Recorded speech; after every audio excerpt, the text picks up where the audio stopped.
Bonjour, 12 heures sur l'ensemble du réseau synchronisé de Sen Radio. Bienvenue à vous dans ce journal. À la une de l'actualité, marche pacifique autorisée des populations de Dougar. Après plus d'une heure de marche, les Dougarois sont arrivés à la mairie de Diamniadio. Les habitants réclament leur terre à l'entreprise marocaine Pick-up. Une marche sous haute escorte policière. Denisia Sambou sera avec nous dans ce journal. Et puis, la microfinance islamique pas très implantée au Sénégal, regrette l'expert en microfinance invité de l'émission Objection. Il invite les autorités à saisir les opportunités qu'offre la finance islamique. Des niches non encore élucidées. Les commerçants des 14 marchés de la ville de Thiès sous le couvert de l'UNACOA Diapo s'opposent à la tenue de la foire régionale prévue le 25 juin prochain. Une autorisation non conforme à la convention de 2015, clame-t-il. Marche sit-in, journée noire, plusieurs plans d'action en vue. En sport, le tirage au sort de la CAN 2021 prévu le 25 juin est reporté à une date ultérieure. Le comité local d'organisation évoque des raisons logistiques liées à la pandémie de Covid-19.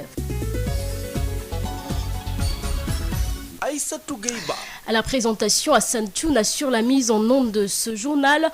Merci de nous choisir pour vous informer. Une édition d'information que nous débutons avec ce bilan de l'accident de la circulation survenu la nuit dernière sur la route de Keur-Madiabel qui s'est alourdi. 2 personnes ont succombé à leurs blessures, ce qui porte le bilan à 5 morts. Pour rappel, cela fait suite à une collision d'un véhicule 307 en provenance de Keur-Saucé et un véhicule de 7 places. Les corps sans vie sont déposés à la morgue du centre hospitalier régional et large. Ibrahim Niass nous dit notre correspondant à Kaolack, Mamadou Camara. Sud FM. Et puis je vous le disais en titre, cette marche pacifique autorisée des populations de Dougar. Après plus d'une heure de marche, les Dougarois sont arrivés à la mairie de Diamniadio. Les habitants réclament leur terre à l'entreprise marocaine Pick-up. Une marche sous haute surveillance ou sous haute escorte policière, n'est-ce pas, Denisia Sambou? Voilà, Aïssatou, vous l'avez dit, reportée à plusieurs reprises, la marche des populations de Dougar s'est finalement tenue ce dimanche. Une marche autorisée qui a démarré à 10 heures au centre professionnel de Diamniadio. Après plus d'une heure 30 minutes de marche, jeunes et femmes habillées de t-shirts rouges avec comme slogan pour sauver les terres de Dougar, je m'engage, sont enfin arrivés devant les locaux de la mairie de Diamniadio. Une marche encadrée par les forces de police, les forces de l'ordre, la gendarmerie, où on a aussi noté à cette marche la présence de Guy Marius Sagna et d'autres membres de son mouvement FAP, mais également la présence des membres de Y'en a marre, dont 4. Actuellement, leur est aux déclarations 159 hectares que Dougar réclame à l'État, dont 72 octroyés à l'entreprise Pick-up, l'entreprise marocaine Pick-up. Dougar se dit prête à mourir pour la restitution de ses biens et compte lutter jusqu'à son dernier souffle. Une forte mobilisation actuellement ici devant les locaux de la municipalité. Nous y reviendrons dans nos prochaines éditions. Merci beaucoup, Denisia Sambou. Donc 159 hectares que réclame 159 hectares, dont 79 hectares octroyés à l'entreprise marocaine Pick-up, que réclament les populations de Dougar. Une marche encadrée et une marche à laquelle également le collectif, ou plutôt Nyolank, était de la partie. Le comité, la microfinance islamique pas très implantée au Sénégal, regrette Mansour Ndiaye. L'expert en microfinance invite les autorités à saisir les opportunités qu'offre la finance islamique, des niches jusqu'ici non encore explorées par notre pays. S'en désole l'invité d'objection de ce dimanche. Mansour Ndiaye, expert en microfinance et président d'Olel et Yakar, interrogé par Baye Marguerite, que nous écoutons. On est toujours sur des expériences pendant que les autres pays, ils ont des institutions qui sont en train. Pendant que l'Angleterre est en train de devenir un hub européen de la micro, parce que justement que c'est un marché. Pendant que Djibouti, où j'ai travaillé également, est en train de décoller. Pendant que la Côte d'Ivoire est en train de décoller. Qu'est-ce qu'il y a? N'ont-ils pas compris les enjeux? Mais c'est une question de stratégie. Oui, et de volonté Sénégal, finalement. Le Sénégal et de volonté politique. Et de volonté politique, oui. Oui. Le Sénégal devrait se ressaisir. Aujourd'hui, avec 47 milliards, on aurait dû adresser tous les jeunes du Sénégal avec le principe de joint venture, la Moudaraba, qui est un produit, un mécanisme en fait de la finance islamique, mais on aurait dû encourager beaucoup de jeunes à travailler. Ils ont la force travail qu'on valorise et le capital est donné par le fonds. Donc la mutualisation, le joint entre le capital et le travail, mais ça donne des résultats. Quand ça donne des résultats, on se le partage entre les jeunes et entre la banque. Oui, beaucoup d'opportunités finalement. Alors plus loin, l'économie solidaire, oui, comme oui, élément révélateur justement en termes d'opportunités. Vous y trouvez pas le compte pour le Sénégal, l'économie solidaire? Oui. On vient juste de valider, je crois, la loi d'orientation sur l'économie solidaire. Oui. Donc, vous voyez, donc il y a tellement de choses qui sont beaucoup d'opportunités qui ne sont pas. Oui, mais qu'est-ce qu'il y a? C'est entre les mains d'une experte ou quel est le problème finalement? Bon, je ne jugerai pas, mais je non, pense c'est que pas un problème un problème de jugement, oui, c'est un problème de constat. Bon, je l'ai dit par exemple sur la microfinance islamique. Moi, ça me gêne en fait que une thématique aussi importante soit confiée à des gens, par exemple, qui ne savent rien de la thématique. Ça également, c'est vraiment, c'est difficile à comprendre.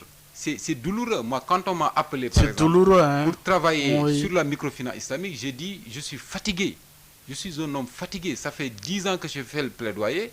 Regardez la haute autorité de Waqf, vous l'avez. Aujourd'hui, au Sénégal, on ne manque pas de ressources. Il y a des docteurs qui ont fait leurs études. Je dis, des études en Malaisie, qui ont travaillé sur pas mal de systèmes dans le monde, mais qui sont au Sénégal, qui ne font rien, qui font la formation. 6e forum de la finance islamique les 7 et 8 juin. L'événement va se tenir à l'hôtel King Fahd de Dakar et porte sur le thème Malaisie, Afrique de l'Ouest, bâtir le pont de l'industrie de l'économie islamique. Un forum organisé par l'Institut africain de la microfinance islamique, une plénière, des échanges et autres rencontres seront au menu de ce forum international destiné à mieux positionner les acteurs du secteur privé national et ceux des pays étrangers participants. Je vous le disais en titre, les commerçants des 14 marchés de la ville de Thiès sous le couvert de l'UNACOIS Diapo départemental s'opposent à la tenue le 25 juin prochain d'une foire régionale à la promenade des Thiessois. Une autorisation non conforme selon eux à la convention de 2015 qui interdit l'organisation de la foire entre la Korité et la Tabaski. Les commerçants annoncent une série de plans d'action entre marche sit-in et journée noire si les autorités municipales ne reviennent pas sur cette mesure. Badou Mbaye, responsable des commerçants de Moussante et vice-président de l'UNACOIS Diapo de Thiès, que nous écoutons avec Babacarda. Ce point de presse est axé sur 4 points principaux. Le premier, dénoncer la violation de la convention de 2015 par le président du régional, M. Damdiagne. M. Damdiagne qui n'a plus légitimité de diriger le bureau régional. Son mandat est épuisé depuis le décembre 2020. Il n'est pas légitime de diriger les commerçants. La manifestation des commerçants des différents marchés de Thiès pour protester contre l'organisation de cette foire. Inviter les autorités, à savoir le préfet départemental et le maire de la ville Talla Sylla, à respecter les clauses de la convention de 2015. Quatrièmement, éviter le président Dame Diagne du bureau régional à respecter les engagements par rapport à la convention qui l'interdit de l'organisation de foires partant du début de Ramadan jusqu'au lendemain de la Tabaski. À M. le maire Talla Sylla, fermement convaincu qu'il n'est mêlé ni de près ni de loin à toutes ces manigances liées à l'autorisation de cette foire. Cette autorisation n'est pas bonne. Si les autorités ne reculent pas, le 16 juin, nous organisons une marche pacifique. Tous les commerçants vont fermer le... Nous irons jusqu'au mairie de la ville pour donner notre doléance. Deuxième chose, le 23 juin, il y aura journée noire. Tous les marchés de Thiès seront fermés. Si les autorités ne reculent pas, le 27 juin, nous fermons toutes les marchés, nous prenons nos tables, allez devant le tribunal, devant la mairie, pour vendre comme eux. Nous n'accepterons pas que le foire soit là. La semence paysanne est un moyen sûr de préservation de nos sols. Pourtant, sa promotion semble être négligée par nos dirigeants à cause d'enjeux de taille. Les organisations paysannes veulent désormais porter le plaidoyer à Ouattara. La promotion des semences paysannes pour une préservation des écosystèmes agricoles est une préoccupation majeure pour plusieurs organisations paysannes du pays. Elles se sont retrouvées à Kaolack autour de la Caritas pour un atelier de vulgarisation du TIRPA, un instrument juridique qu'est le traité international sur les ressources phytogénétiques. Les organisations paysannes encadrées par la Caritas veulent porter le plaidoyer. Abbé Etienne Denendong, directeur de Caritas Kaolack. Ce que nous faisons, c'est de pouvoir porter le plaidoyer. Nous savons qu'il y a une forte valeur là, entre les mains des paysans. Que s'ils sont fortifiés, s'ils sont accompagnés tant soit peu, techniquement, financièrement, eh bien ce capital semencier peut permettre au Sénégal d'être autonome en semences. C'est possible et nous devons y croire. Ce n'est pas dans la dépendance que nous allons nous développer, mais c'est dans cette force grandissante qui nous permet de pouvoir nous affirmer, de nous dire voilà ce que nous avons à donner aux autres, voilà ce que nous avons à recevoir d'eux. La semence paysanne peut fortement contribuer à une régénération et une préservation des écosystèmes. Mais pourquoi dans nos pays, nos dirigeants font semblant de ne rien comprendre? C'est parce que les enjeux financiers sont énormes. C'est ce que nous dit le professeur Pape Maïsédien de l'Université Gaston Berger de Saint-Louis, un des facilitateurs de cette rencontre. Concernant la restauration des sols, il était nécessaire de développer l'agroécologie. La question qu'il faut se poser, c'est que, mais pourquoi dans nos pays, on n'arrive pas à instaurer cette pratique culturelle? C'est parce qu'il y a des intérêts derrière. Ces acteurs ne veulent pas que l'agroécologie prenne son envol. Et pourtant, l'instrument juridique international qui habilite, qui reconnaît les droits des paysans à accéder à des semences qui protègent les sols. Ces semences sont les semences paysannes, qu'on appelle ici Giu Chosan. Donc l'agroécologie est freinée dans nos pays à cause de ces enjeux économiques. Enjeux économiques fortement encadrés par ce qu'on appelle l'agro-industrie. Actuellement, on développe ce qu'on appelle les pôles agricoles. On va développer l'agro-industrie. Qui dit agro-industrie dit utilisation des forces,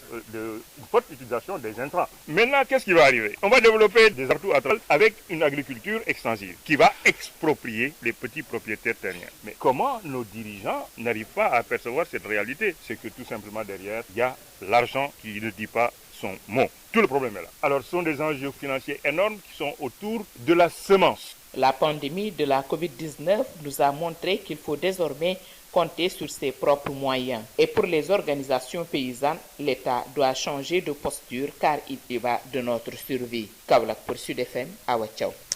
Awa Thiaw, les femmes gardiennes de cette semence paysanne invitent les autorités à réfléchir sur la question. L'une d'elles, Mariam Sonko, réagit avec Awa Thiaw.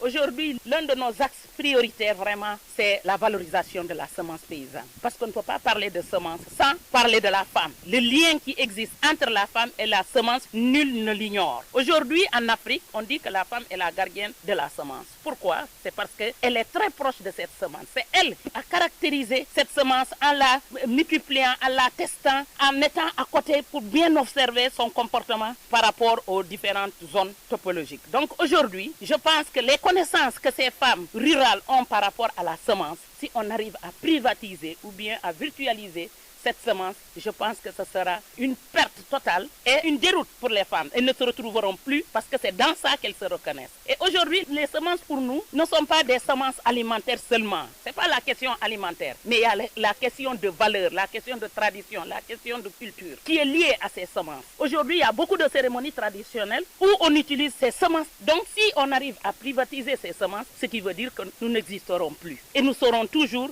dépendants de l'extérieur. Je pense qu'aujourd'hui, nous attirons l'attention de nos gouvernants, de nos leaders politiques pour promouvoir les semences paysannes que nous avons, que nos ancêtres nous ont léguées depuis des générations et sur lesquelles nous avons des connaissances, des savoirs et des pratiques pour vraiment pérenniser et aller vers un développement harmonieux et préserver notre environnement. Aujourd'hui, l'utilisation de ces produits chimiques, de ces intrants chimiques, vraiment a fait ses preuves depuis des années et jusqu'à présent, cette pauvreté qu'on nous parle, nous nous empirons davantage. Aujourd'hui, nous devons retourner en arrière pour vraiment pratiquer cette agroécologie sur laquelle nous croyons que nos ancêtres faisaient et aujourd'hui, nous pouvons l'adapter par rapport au quotidien.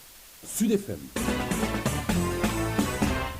Les meilleurs élèves de Bakel sont fêtés ce samedi. Des filles se sont distinguées, même dans le domaine des sciences, ce dont s'est vivement félicité l'inspecteur d'académie de Tambacounda et le président du conseil départemental de Bakel, Boubacar Tamba. Bakel a fêté ses meilleurs élèves pour la 3e fois ce samedi et le président du conseil départemental, maître d'œuvre, explique la quintessence d'un tel événement. Ibrahim Diallo. Au niveau de l'accès, déjà, nous faisons de gros efforts avec des infrastructures et des équipements, des établissements. Et le volet qualité maintenant, nous le boostons en plus de la dotation des établissements en équipement pour les enseignements apprentissages. Et également, nous organisons ces genres de compétitions pour un peu créer l'émulation au niveau des élèves, mais aussi au niveau des établissements. C'est un test révélateur, comme je l'ai dit, pour pouvoir faire une évaluation et voir un peu où est-ce qu'il faut appuyer, quelles sont les forces, quelles sont les faiblesses, pour améliorer un peu les méthodologies, les approches au niveau des enseignements. 19 lauréats sont primés, dont 7 filles au terme de ce concours général, dont le parrain est le ministre Oumar Gueye. Parmi elles, 2 ont emporté le premier prix de français et celui de physique-chimie. Babacar Diak, l'inspecteur d'académie de Tambacounda, apprécie. Les élèves des collèges du milieu rural ont massivement participé à ce concours général départemental et nous avons vu que beaucoup ont eu des prix. Et le fait le plus frappant d'ailleurs, c'est que la plupart des premiers prix ont été raflés par des filles. Ce qui veut dire que donc l'accès des filles à l'école ne pose plus problème dans cette partie du Sénégal. Mais surtout, les filles sont restées à l'école et réussissent brillamment à l'école. Ça, quand même, c'est un grand motif de satisfaction. Du matériel informatique a aussi été offert aux établissements dont les élèves se sont distingués durant ce concours général départemental. Boubacar Tamba, de retour de Bakel, poursuit la femme. Boubacar Tamba, parlons à présent de la situation épidémiologique au sein du pays. Un décès enregistré, 49 cas déclarés positifs, dont 19 cas contacts. Telle est la situation du jour due au Covid-19 dans notre pays. Le ministère de la Santé et de l'Action sociale signale 3 cas graves pris en charge dans les services de réanimation, alors que 257 malades sont sous traitement. 463 194 personnes ont été vaccinées depuis le démarrage de la campagne de vaccination contre le Covid-19. Intéressons-nous à présent au reportage du jour, prétexte évoqué avec la recrudescence bien entendu de l'insécurité notée ces derniers jours. Prétexte, plus de 800 personnes ont été interpellées, des armes blanches saisies, de la drogue et des produits dangereux, ainsi qu'un débit de boissons clandestin découvert lors d'une opération menée samedi matin par la Légion de Dakar, ce dans le quartier de l'ancienne piste à Mermoz et Ouakam. Selon la division communication de la gendarmerie nationale, de nombreux cas d'agression avaient été signalés dans cette zone. Les nombreux cas d'agression et vols à l'arraché, quels sont? Eh bien, les causes sont nombreuses. La situation socio-économique du pays, certains Sénégalais appellent l'État pour le renforcement de la sécurité. Un reportage de Naïfa Toudjob.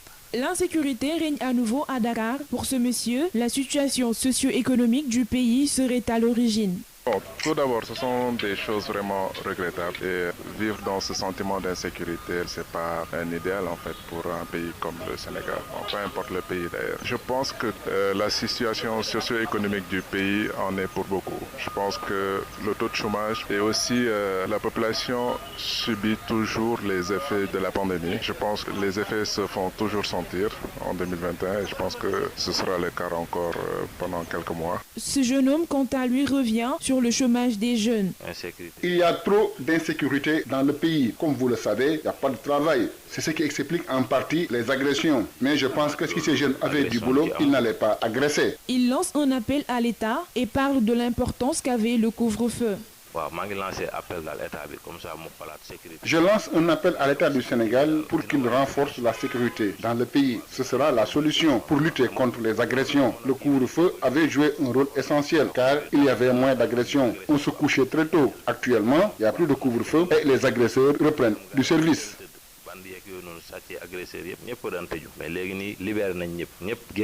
Vivre avec un sentiment de peur est devenu le quotidien des Dakarois. Avec les multiples agressions et vols à l'arraché qui persistent, nul n'est à l'abri du danger.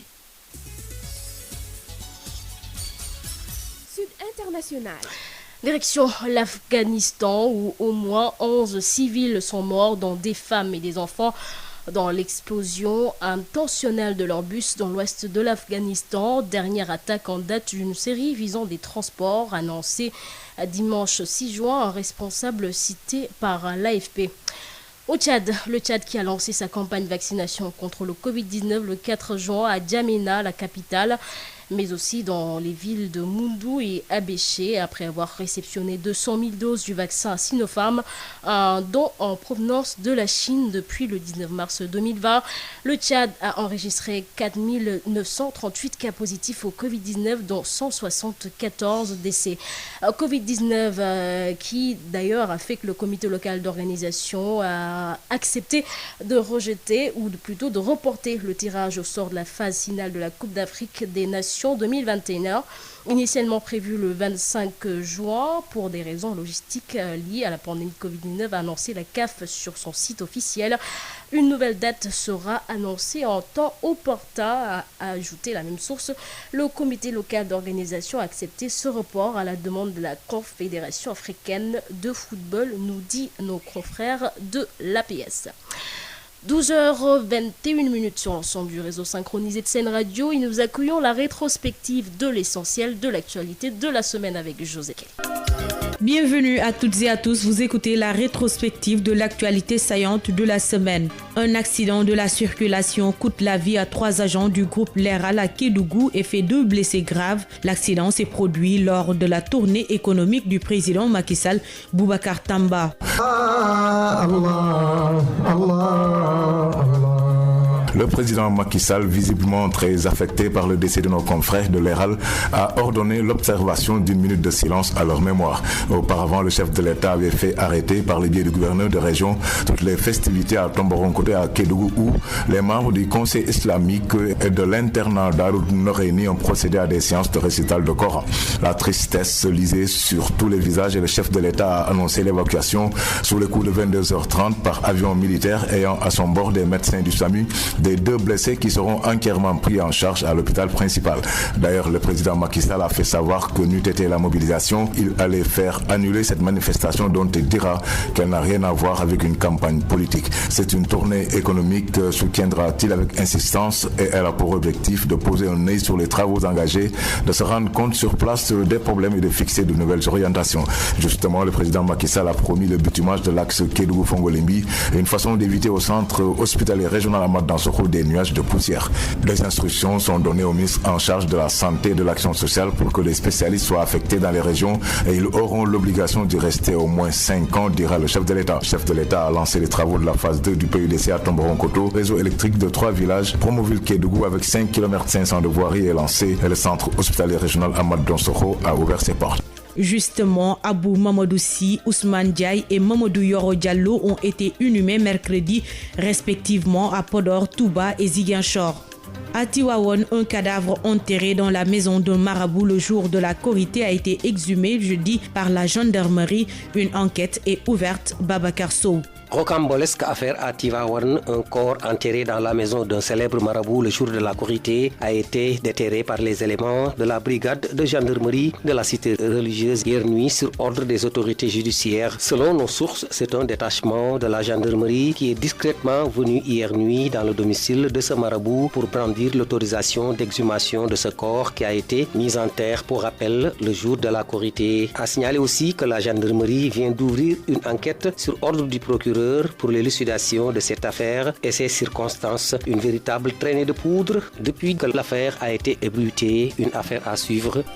Keur Massar est maintenant le 46e département du Sénégal, une création par décret numéro 2021-687 du 28 mai 2021. La décision a été actée mercredi. Les détails avec Eladji Moussa Thiam. La commune de Djahaï Parcelles a été rattachée au niveau département ainsi que 4 communes du département de Pikine que sont Malika, Yeumbeul Sud, Yeumbeul Nord et la commune de Keur Massar. Le rattachement de Djahaï à Keur Massar va corriger certaines incohérences administratives dans la localité.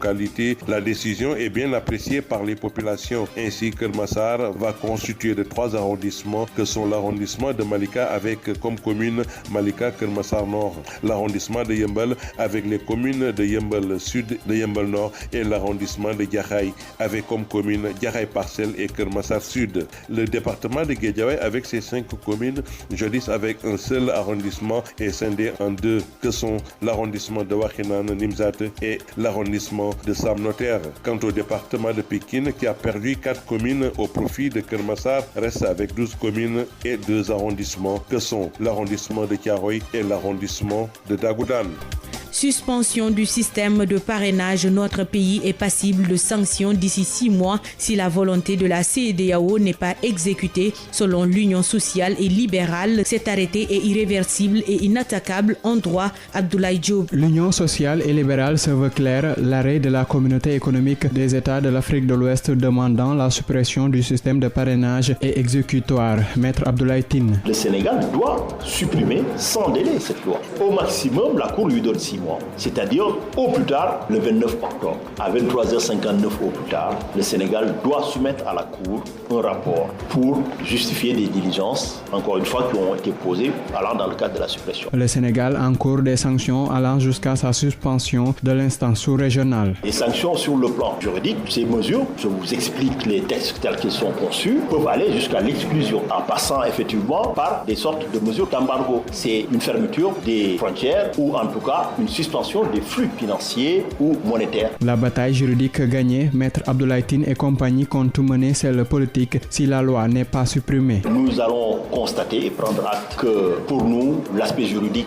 est terminé et que c'est une attitude politique de défiance de la communauté ouest-africaine et le moment venu, et nous apporterons la réponse politique appropriée. En plus de la suppression du système de parrainage, les 22 candidats évincés doivent être rétablis dans leurs droits et peuvent prétendre à une indemnisation de leur préjudice selon l'arrêt de la CEDEAO rendu le 28 avril dernier. Évadé dimanche matin de la prison du camp pénal, Baye Modou Fall alias Boy Djiné a été appréhendé jeudi à Missira dans la région de Tambacounda avec d'autres personnes.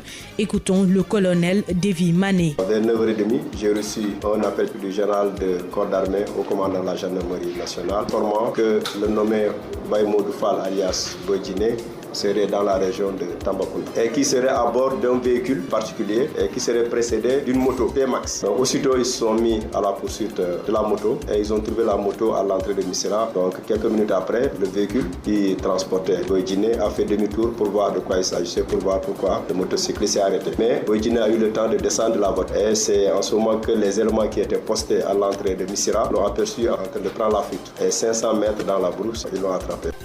À la suite de cette évasion, Baye Alé Conté, directeur de la prison du camp pénal, a été relevé de ses fonctions et remplacé par l'inspecteur Oumar Diop. Pour rappel, la sûreté urbaine poursuit l'enquête pour situer les responsabilités dans cette affaire.